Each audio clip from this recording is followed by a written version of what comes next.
കൊലയാളിയായ കാട്ടാനയെ കണ്ടെത്താനാകാതെ വനം വകുപ്പ്. ആനയ്ക്ക് വേണ്ടിയുള്ള തിരച്ചിൽ തുടങ്ങിയിട്ട് ഇന്ന് 3-ാം ദിവസം.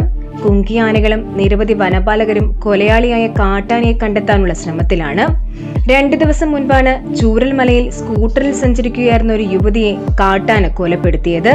തുടർന്ന് ആനയെ പിടികൂടണമെന്ന ആവശ്യമുന്നയിച്ച് ജനരോഷം അണപൊട്ടിയപ്പോൾ ആനയെ പിടികൂടുവാനായി വനംവകുപ്പ് ഉത്തരവിട്ടു. ഇതിന്റെ ഭാഗമായാണ് കുങ്കിയാനകളായ ഉണ്ണികൃഷ്ണനെയും മുത്തങ്ങയിലെ പ്രമുഖയെയും ചൂരൽമലയിലേക്ക് എത്തിച്ചത്. കഴിഞ്ഞ 2 ദിവസം ആനയ്ക്ക് വേണ്ടി തിരച്ചിൽ നടത്തിയെങ്കിലും ആനയെ ഇതുവരെ കണ്ടെത്താനായില്ല.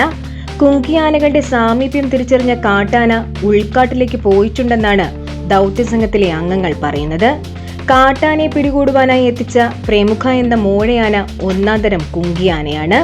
കേരളത്തിൽ കുങ്കിയാനകൾ ഇല്ലാതിരുന്ന സമയത്ത് 2014 കർണാടകയിൽ നിന്നുമാണ് ഈ ആനയെ കേരളത്തിലേക്ക് എത്തിച്ചത്.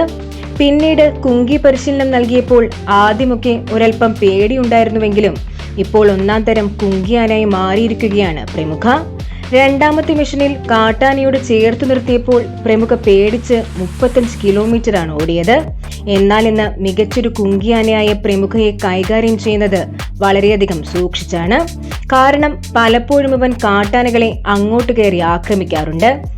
ഇവന്റെ മണം ലഭിക്കുന്ന സന്ദർഭത്തിൽ കാട്ടാനകൾ പേടിച്ച് കാട് കയറാറുണ്ട്. അതുകൊണ്ട് തന്നെയായിരിക്കണം ഓപ്പറേഷന് മുന്നോടിയായി പ്രമുഖയെ ഇവിടേക്ക് കൊണ്ടുവന്നത്. വരുന്ന ദിവസങ്ങളിൽ കാട്ടാനയ്ക്ക് വേണ്ടി തിരച്ചിൽ തുടരുമെന്നും ദൗത്യസംഘത്തിലെ അംഗങ്ങൾ പറയുന്നു.